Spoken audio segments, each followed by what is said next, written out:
అమ్మా, ఈరోజు పాలేసి బీరకాయ వండుతున్నా, చూద్దరు రండి అమ్మా.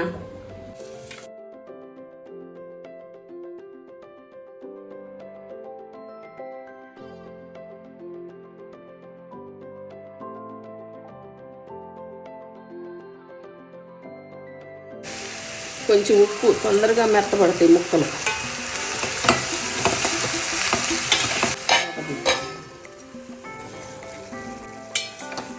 ఈ ఉప్పు వేయటం వల్ల బాగా మగ్గిపోతాయి అమ్మ.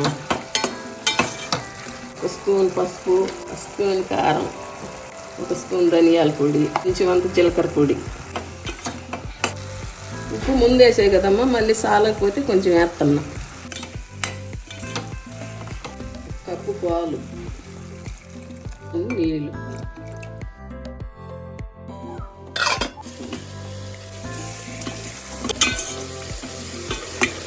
బీరకాయ కూర రెడీ అమ్మా. చాలా బాగుంటుంది అన్నంలోకి, ఇట్లా చపాతీలోకి కూడా బాగుంటుంది ఈ కూర. గిన్నె నిండా వచ్చాయి మొక్కలు. కూర అయ్యాలి చూడండి ఎంత తక్కువ అయిపోయిందో, బాగా మగ్గిపోయింది లేతకాయలు. మీకు కనుక నచ్చితే లైక్ చేయండి, షేర్ చేయండి, సపోర్ట్ చేయండి అమ్మా.